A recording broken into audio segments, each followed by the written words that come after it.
Good morning, students, and welcome to online lecture of Sharaddi Modern School. So today I am going to teach you history 8th chapter, civil disobedience movement. Okay. After the resolution of complete independence was passed in the Lahore session, Mahatma Gandhi decided to launch the civil disobedience movement. Yes. So after resolution मतलब जो resolution completely पास हो गया था हमारी country में, कौन से section में, लाहौर के सेक्शन में। तो at that time Mahatma Gandhi decided to launch civil disobedience movement, मतलब फ्रीडम के लिए वो क्या चाहते थे, मतलब उन्होंने ये जो लॉन्च किया था civil disobedience movement. Okay, means after pass resolution. Okay, before beginning this movement Gandhi ji put up various demand in front of the British government. Yes, but ये जो मूवमेंट था सिविल डिसोबीडियंस मूवमेंट, इसको स्टार्ट करने से पहले है ना, गांधी जी ने बहुत सारे डिमांड रखे थे। किसके सामने? ब्रिटिश गवर्नमेंट के सामने, इन front of British government. On the one of the important demand was to cancel the salt tax and monopoly of British government for manufacture of salt. Yes, अब जो सबसे इम्पोर्टेंट जो डिमांड उन्होंने रखा था British government के सामने, वो क्या था? जो सॉल्ट टैक्सेस लगा दिए गए थे, मतलब सॉल्ट के ऊपर जो टैक्सेस लगा दिए गए थे उसको कैंसिल करने की डिमांड की थी गांधी जी ने। And monopoly of British government for manufacture of salt. Okay,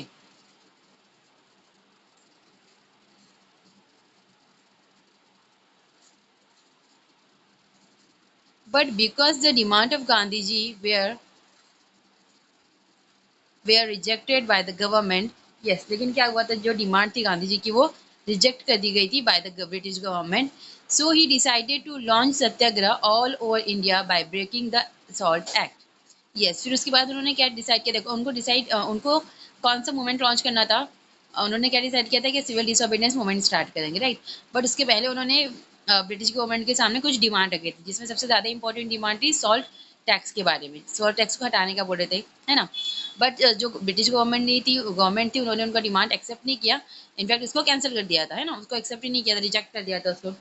तो after that what Gandhi ji decided to launch satyagraha. उन्होंने क्या लॉन्च किया? अब in place of civil disobedience movement उन्होंने अब सॉल्ट सत्याग्रह लॉन्च किया था all over the India by breaking the salt act. Okay, and this is the picture of Dandi march. Salt is an important ingredient in the food of common people. Hence, it was unjust to impose tax on an essential commodity like salt. Yes, अब ये जो salt है, this is a very important ingredient है ना in the food, मतलब खाने में हम लोग की बहुत ज़्यादा important ingredient है। तो इसी वजह से इसके ऊपर टैक्स लगाना अच्छी बात नहीं है ना, क्योंकि ये कैसी एसेंशियल चीज़ है ना, एसेंशियल कमोडिटी है सॉल्ट है। तो इसीलिए इसके ऊपर टैक्स नहीं लगाना चाहिए। लेकिन जो ब्रिटिश गवर्नमेंट थी, तो वो सॉल्ट के ऊपर भी उन्होंने क्या लगा दिया था? टैक्स लगा दिया था। Therefore Gandhi ji started the salt satyagraha. इसी वजह से, मतलब जब उन्होंने उन लोग टैक्स हटा नहीं रहे थे सॉल्ट के ऊपर से, तो इसी वजह से गांधी जी ने क्या किया। और जो सॉल्ट है वो कैसे, मतलब इम्पोर्टेंट है बहुत, है ना, हम लोगों की लाइफ मतलब हमारे जो भी हम लोग फूड खाते हैं, तो उसके अंदर मतलब वो ऐसा है इंग्रेडिएंट है, मतलब जो हर एक डिश में मतलब होना ही चाहिए, प्रेजेंट होना चाहिए। तो इसीलिए गांधी जी ने क्या डिसाइड किया, जो सॉल्ट सत्याग्रह है वो उन्होंने स्टार्ट की थी। Salt Satyagraha was symbolic. The extensive objective behind it was to break the oppressive and unjust law of the British government through peace and Satyagraha. Yes, अब देखो द एक्सटेंसिव ऑब्जेक्टिव, अब ये जो सॉल्ट सत्याग्रह उन लोगों ने निकाले थे, ऑब्वियसली वो क्या थे, एक सिंबॉलिक था। और उसकी क्या ऑब्जेक्टिव्स क्या थे उसके? मतलब जो भी ब्रिटिश गवर्नमेंट जो भी अनजस्ट कर रही है इंडियंस के साथ, तो उसके अगेंस्ट में आवाज़ उठाना, बट इन अ पीस वे। कौन से वे में उठाना है? पीस वे में और सत्याग्रह वे में। ओके, मतलब वायलेंस नहीं होना है ब्रिटिश के साथ। Gandhi ji chose Dandi as a seesaw in Gujarat to begin the salt सत्याग्रह। अब जो देखो गांधी जी ने जो डांडी मार्च स्टार्ट की थी, तो वो कहाँ से स्टार्ट की थी? सीसॉर, गुजरात में। गुजरात का जो सीसॉर वाला एरिया है वहाँ से उन्होंने सॉल्ट सत्याग्रह स्टार्ट की थी on 12 March 1930। Okay, on 12 March 1930, Gandhiji set up from Sabarmati Ashram with 78 followers for launching the salt सत्याग्रह। देखो, अब उन्होंने जब वहाँ से लॉन्च की, कहाँ से? देखो 12 मार्च 1930 को गांधी जी ने साबरमती आश्रम से, है ना, ये सत्याग्रह स्टार्ट किया था, और उनके साथ उनके जो फॉलोवर्स थे, तो 78 फॉलोवर्स उनके साथ ये सत्याग्रह में थे। A distance of approximately 385 km was covered on foot, and Gandhiji delivered speeches in the villages on the way. Yes, अब जो डिस्टेंस उन्होंने कवर किया था सॉल्ट सत्याग्रह करते हुए, तो वो कितना डिस्टेंस है? 385 मीन 385 किलोमीटर का डिस्टेंस उन्होंने कवर किया था। और while going through the path, while going through the road, Gandhi ji क्या करते थे? वो स्पीचेस डिलीवर करते थे। ओके, जैसे जैसे वो जाते रहते थे विलेजेस से, तो वहां पे वो स्पीचेस डिलीवर करते जाते थे। Through the speeches Gandhiji appeal to the people to the fearless and join the सिविल disobedient movement। ये सब गांधी जी उन लोगों को स्पीच के थ्रू क्या बताते थे? अपील करते थे पीपल से, जो हमारे पीपल से, उन लोगों से अपील करते थे कि आप बिना डरे वो क्या करें, जो सिविल डिसोबीडियंस मूवमेंट जो गांधी जी स्टार्ट करने वाले हैं ना, तो उसको ज्वाइन करें। Due to Gandhi civil disobedience movement spread everywhere and favorable atmosphere was created। yes, अब ये जो सॉल्ट सत्याग्रह है ना, तो उसके वो टाइम पर जब गांधी जी मतलब जा रहे थे, मतलब डांडी मार्च कर रहे थे ना, तो वाइल गोइंग वो क्या कर रहे थे? स्पीचेस दे रहे थे। वो जो पीपल से उनको उनसे अपील कर रहे थे कि वो सिविल डिसोबीडियंस को ज्वाइन कर ले, सिविल डिसोबीडियंस मूवमेंट को ज्वाइन कर लें। और उनकी स्पीचेस की वजह से जो मैसेज लोगों तक पहुंच रहा था वो बहुत अच्छा था। मतलब वो हमारी कंट्री में ऑलमोस्ट जगह पे क्या हो गया था? स्प्रेड हो गया था। इनफैक्ट एवरीवेयर स्प्रेड हो गया था, और उसकी वजह से एक फेवरेबल एटमॉस्फेयर क्रिएट हो गया था हमारी कंट्री में। On 5 March 1930 Gandhi ji reach Dandi. Yes, अब देखो 5 अप्रैल 1930 गांधी जी कहाँ पर पहुंचे थे? डांडी में पहुंचे थे। Okay, Dandi is the place. So on 6 April Gandhi ji broke the salt act by picking up the salt laying on the sea shore of डांडी।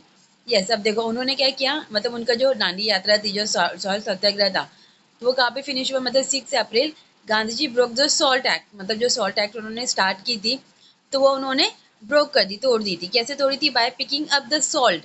जो सॉल्ट देखो, जो आप लोग ने देखे होंगे सॉल्ट जब बनाते हैं सी साइड है ना, तो वहाँ पे कैसे उसके जैसे ही वो बने हुए रहते, जैसे कलेक्ट करके रखे हुए रहते हैं उसको, तो उन्होंने वहाँ से छोटा सा मतलब थोड़ा सा जो सॉल्ट है उसको पिक किया, और फिर वहाँ से उनकी जो एक्ट, मतलब जो सॉल्ट एक्ट थी वो फिनिश हो गई थी। Okay, on 6 April, Gandhiji broke the Salt Act by picking up the salt laying on the seashore of Dandi, and civil disobedient movement started all over the country। Yes, अब देखो जैसे ही जैसे गांधी जी ने सॉल्ट लिए, तो वो टाइम पे जो उनकी मतलब कहाँ पे लिए? तो उन्होंने जो सी सॉल्ट था डांडी में, तो वहाँ पर उन्होंने सॉल्ट लिए थे, है ना, थोड़ा सा।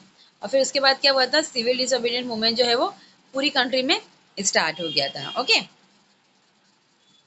नाउ नेक्स्ट वन, पेशावर सत्याग्रह।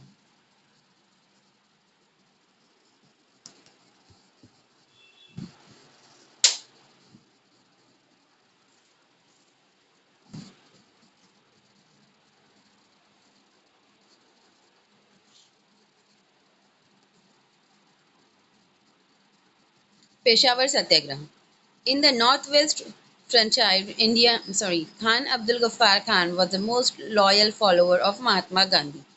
yes, अब देखो जो नॉर्थ वेस्टर्न साइड है हमारी कंट्री का, तो वहाँ पर जो खान अब्दुल गफ्फार खान एक पर्सन थे जो बहुत ही लॉयल फॉलोवर थे गांधी जी के। Okay, he was also known as frontier Gandhi. उनको और क्या बोला जाता था? फ्रंटियर गांधी बोला जाता था। He had founded the organization called खुदा एक खिदमतगार। यस, अब देखो इन्होंने, खान अब्दुल गफ्फार खान ने एक फाउंडेशन, एक ऑर्गेनाइजेशन फॉर्म किया था, जिसका नेम था खुदा एक खिदमतगार। Okay, on 23rd April 1930 he started satyagrah at Peshawar। The town was in the hand of satyagrahis nearly for a week। yes, अब 23rd April 1930 में उन्होंने क्या किया था? सत्याग्रह स्टार्ट किया था। कहाँ से? पेशावर में। वो पेशावर से बिलोंग करते थे ना, तो वहाँ पे उन्होंने सत्याग्रह स्टार्ट किया था। और जो टाउन था वो बहुत सारे सत्याग्रह के हाथ में ही था, मतलब वो किसके कंट्रोल में था, किसके अंडर में था? बहुत सारे सत्याग्रह के अंडर में था। कब तक?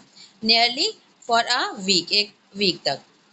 The British government gave order to the Garhwal regiment to carry out open firing on the Satyagrahis, but Chandra Singh Thakur, an officer of Garhwal regiment, refused to open fire. Yes, अब देखो यहाँ पे क्या हुआ है, गांधी जी ने, नहीं sorry, yes, सो जो टाउन था वो किसके अंडर में था, जो सत्याग्रही थे, मतलब जिन्होंने ज्वाइन किया था खान अब्दुल गफ्फार का सत्याग्रह को ज्वाइन किया था, तो उन लोगों के अंडर में 1 वीक, मतलब नियरली फॉर अ वीक तक उनके हाथ में ही वो टाउन था। फिर जो ब्रिटिश गवर्नमेंट थी तो वो क्या, उसने क्या ऑर्डर पास की थी वो टाइम पर, गढ़वाल रेजिमेंट मतलब जैसे हम लोग की पुलिस कांस्टेबल होती है ना, वैसे ही रेजिमेंट थे, तो उन लोगों को क्या ऑर्डर दिया गया, उनके बाद डायरेक्ट फायरिंग करने का ऑर्डर दे दिया गया, है ना। सत्याग्रह, जितने भी सत्याग्रही थे उनके ऊपर ओपनली फायरिंग करने का ऑर्डर पास कर दी थी ब्रिटिश गवर्नमेंट ने। बट चंद्र सिंह ठाकुर जो थे, उन्होंने चंद्र सिंह ठाकुर ने क्या किए,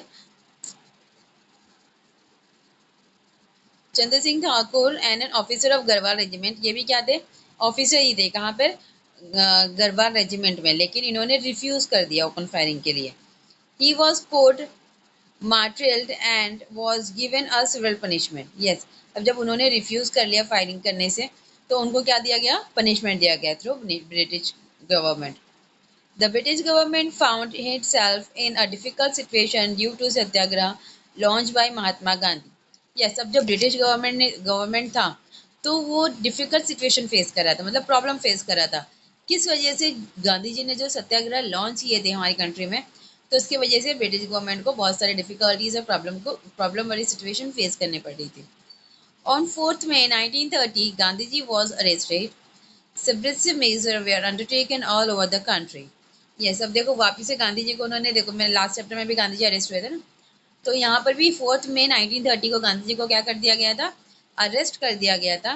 और गांधी जी के अगेंस्ट में या फिर जो भी सत्याग्रह, जो भी इवेंट, जो भी चीज़ें जब हो रही थी हमारे कंट्री में, तो उसके लिए ब्रिटिश गवर्नमेंट क्या सोच रही थी कि वो कुछ सब्रेसिव मेजर्स लेंगी पूरे कंट्री में हमारे। So there was protest all over the country due to the arrest of Mahatma Gandhi. Yes, अब महात्मा गांधी को जब अरेस्ट कर दिया गया है ना, तो वो टाइम पर क्या किया, सबने प्रोटेस्ट किए, मतलब पूरी कंट्री में सबने क्या किया, प्रोटेस्ट किए। क्यों, क्योंकि गांधी जी को अरेस्ट करके क्यों लेके गए थे ना, अरे गांधी जी को अरेस्ट करके लेके चले गए थे, इसके लिए उन्होंने प्रोटेस्ट किया था। Now Solapur satyagraha, the mill workers were on the front in the Solapur satyagraha. अब देखो ये सत्याग्रह कहाँ पर था, सोलापुर में था।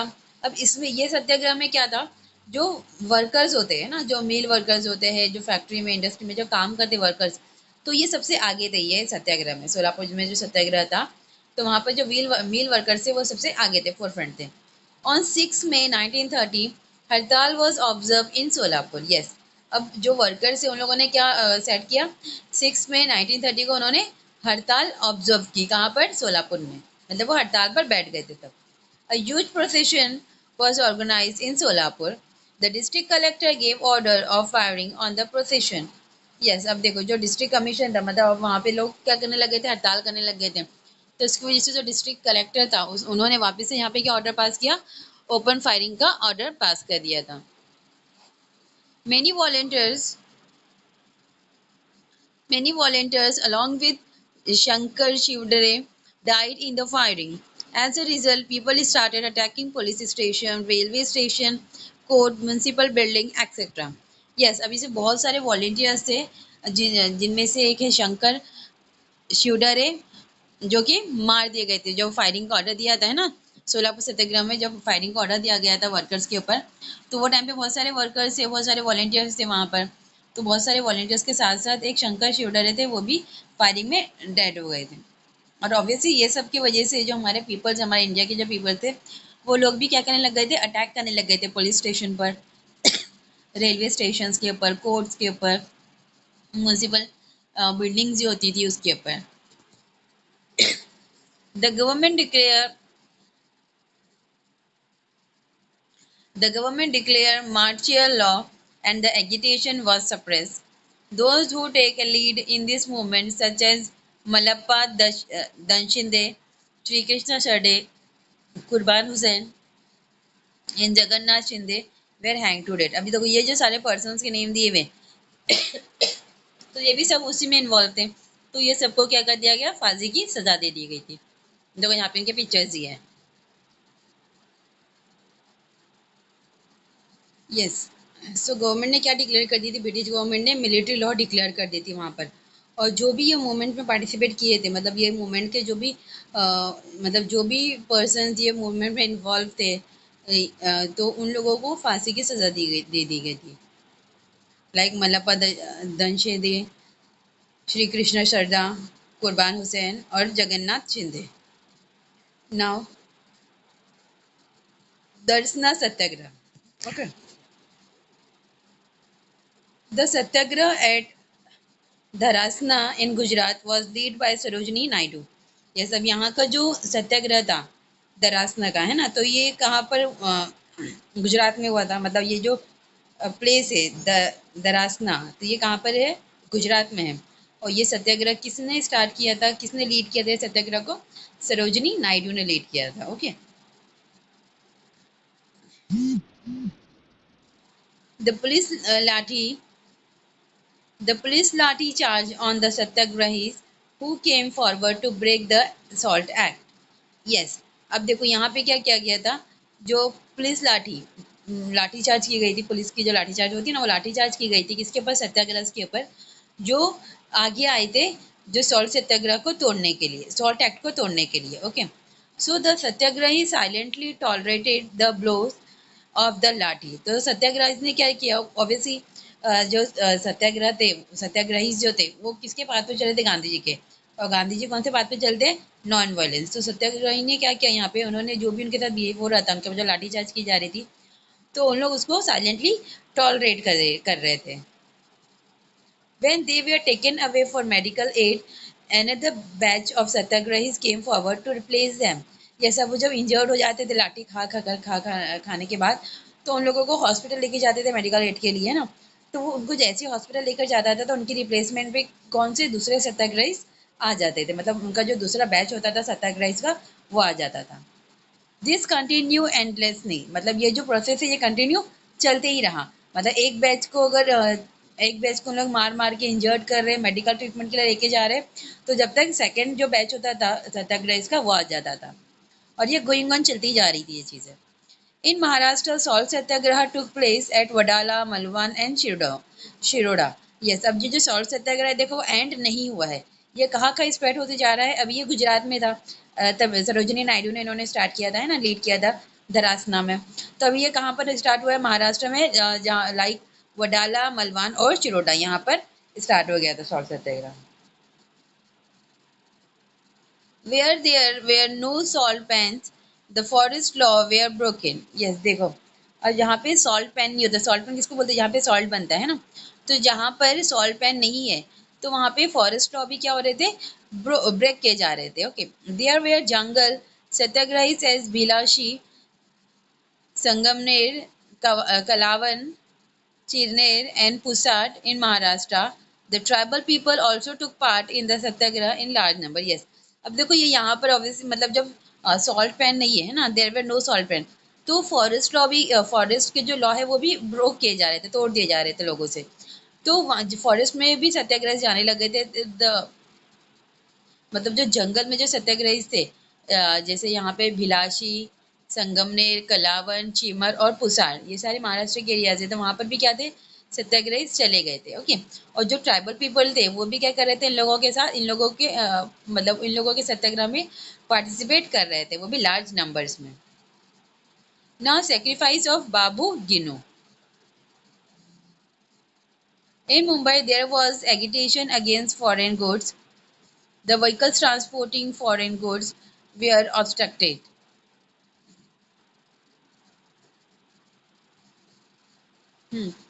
यस, सो मुंबई में जो फॉरेन गुड्स है, तो वो मतलब क्या हो गए थे, in Mumbai there was agitation against foreign good, मतलब फॉरेन गुड्स के ऊपर क्या लगा दिया गया था, एगिटेशन। ओके, एगिटेशन मीन्स जैसे मूवमेंट बोलेंगे हम लोग, या फिर जैसे एक्साइटमेंट, एग्जिटी है ना, तो वो हो गया था फॉरेन गुड्स के ऊपर। सो the vehicles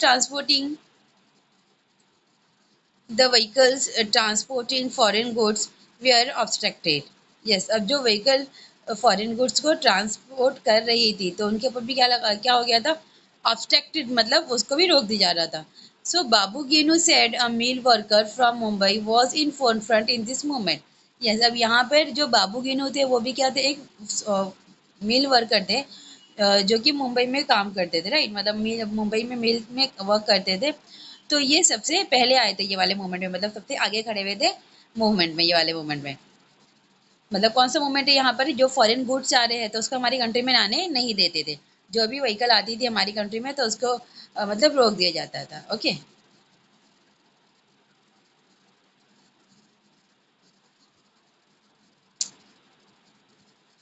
यस, सो जो भी गुड्स आता था उसके ऊपर मतलब उसको रोक दिया जाता था, उसके ऊपर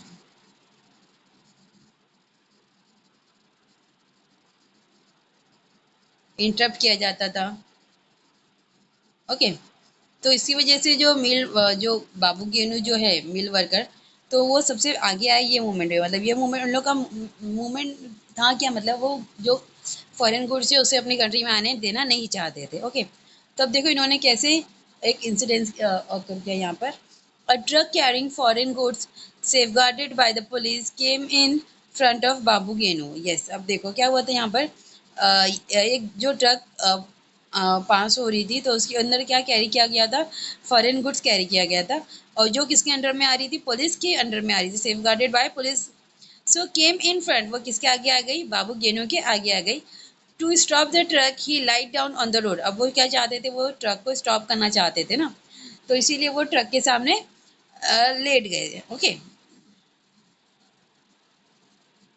He lied down on the road. The police returned him, but he did not move from his place. Yes, obviously police ने उनको बोला, रिटर्न किया, बट जो बाबू गेनू थे वो समझे नहीं, और वो अपनी जो पोजीशन पर थे वही पोजीशन पे रहे, वो वहां से मूव नहीं हुए.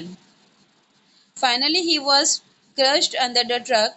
Babu Genu gain martyrdom.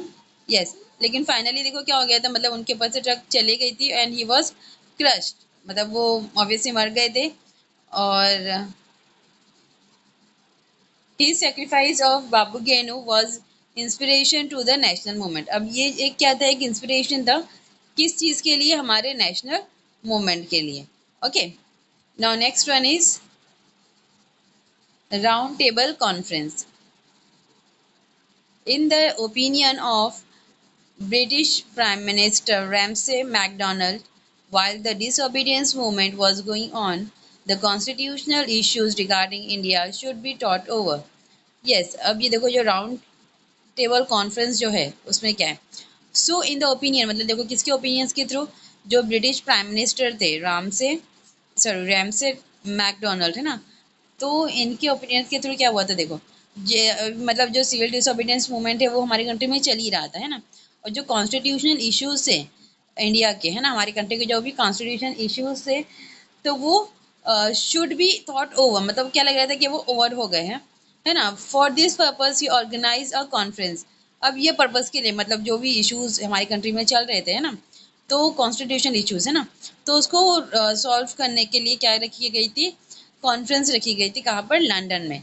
And this conference is known as round table conference. Okay, मतलब ये जो कॉन्फ्रेंस रखी गई थी हमारे कंट्री के इश्यूज से रिगार्डेड, कॉन्स्टिट्यूशन इश्यूज से रिगार्डिंग, तो वो कहाँ पे रखी गई थी कॉन्फ्रेंस, लंदन में रखी गई थी. ओके, तो ये कॉन्फ्रेंस को क्या बोला जाता था, राउंड टेबल कॉन्फ्रेंस, जो कि कब रखी गई थी, in the period between 1930 to 1932. Okay, मतलब ये ड्यूरेशन था वो कॉन्फ्रेंस का. This three round table conference we are organise, मतलब ये जो थी ये फर्स्ट राउंड, मतलब ये खाली स्टार्टिंग पॉइंट था राउंड टेबल कॉन्फ्रेंस का. फिर इसके बाद जो थी वो फर्स्ट टेबल कॉन्फ्रेंस थी, फिर सेकंड और फिर थर्ड. ओके, मतलब ऐसी थ्री टेबल कॉन्फ्रेंस ऑर्गेनाइज की गई थी. कौन से ईयर में, from 1930, between 1930 to 1932. Okay. Now first round table conference. Ramsay MacDonald was the chairman of Round Table Conference. Representative of England and India participated in the conference. Yes, अब जो Ramsay McDonald से है ना, वो क्या थे, prime minister थे हमारी कंट्री के. तो राउंड टेबल कॉन्फ्रेंस के वो क्या बन गए थे, मतलब क्या बनाए गए थे, उनको चेयरमैन बनाया गया था. अब जो रिप्रेजेंटेटिव थे इंग्लैंड के और इंडिया के, उन्होंने भी ये वाले कॉन्फ्रेंस में पार्टिसिपेट किया था. This included Dr. Baba Sahib Ambedkar, Sir Tej Bahadur Sapru, barrister Jinnah etcetera. अब देखो ये जो कॉन्फ्रेंस में कौन कौन लोगों ने पार्टिसिपेट किया था, डॉक्टर बाबा साहेब अम्बेडकर, सर तेज बहादुर सापरू, बैरिस्टर जिन्ना, ये सब ने क्या किया था, अपना पार्टीशन दिया था, मतलब इन्होंने पार्टिसिपेट किया था इसमें कॉन्फ्रेंस में, फर्स्ट राउंड टेबल कॉन्फ्रेंस में। In the conference, there were discussion on various topics such as responsible government at central level, establishment of federal state in India, etc. Yes, अभी ये कॉन्फ्रेंस में बहुत सारे टॉपिक के ऊपर क्या हो रहा था, डिस्कशन किया जा रहा था। जैसे इसमें से इम्पोर्टेंट जो टॉपिक था वो था रिस्पॉन्सिबल गवर्नमेंट, मतलब हमारी कंट्री की क्या डिमांड थी कि हमारी कंट्री को कैसा गवर्नमेंट मिले, रिस्पॉन्सिबल गवर्नमेंट मिले, और वो भी सेंट्रल लेवल के ऊपर। Okay, and second one establishment of federal state, मतलब हमारे कंट्री को हमारे कंट्री को क्या बनाया जाए, फेडरल स्टेट बनाया जाए। Representatives of different political parties in India and ruler of princely state participated in the conference. Yes, अब देखो हमारी कंट्री से है ना, बहुत सारे जो पॉलिटिकल पार्टीज थे वो रिप्रेजेंट, मतलब बहुत सारे पार्टीज के जो रिप्रेजेंटेटिव थे, रिप्रेजेंटेटिव मतलब जो इलेक्ट होकर आते हैं ना पर्सन, तो वो जो रिप्रेजेंटेटिव थे डिफरेंट डिफरेंट पॉलिटिकल पार्टीज के, है ना, वो प्लस जो रूलर्स थे प्रिंसली स्टेट्स के, तो उन लोगों ने भी क्या किया था, पार्टिसिपेट किया था ये कॉन्फ्रेंस में। However, the Indian National Congress did not participate in it. लेकिन देखो जो सबसे पहले जो पार्टी बनी थी हमारी पॉलिटिकल पार्टी जो फॉर्म हुई थी, इंडियन नेशनल कांग्रेस है ना, तो ये वाली कांग्रेस पार्टी ने पार्टिसिपेट नहीं किया था राउंड टेबल कॉन्फ्रेंस में।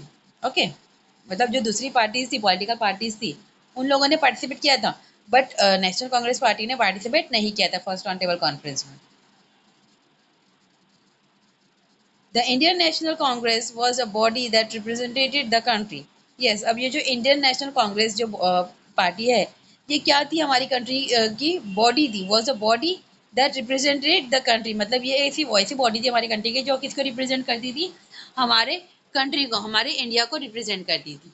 So without its participation, the deliberation in the roundtable conference were indeed meaningless. Obviously, जब जो मेन पार्टी है हमारी कंट्री की, जो मेन पार्टी थी वो टाइम पर इंडियन नेशनल कांग्रेस, जब वो ही पार्टिसिपेट नहीं कर रही थी कॉन्फ्रेंस में, तो ये जो कॉन्फ्रेंस था वो कैसा हो गया था, मीनिंगलेस हो गया था। ओके,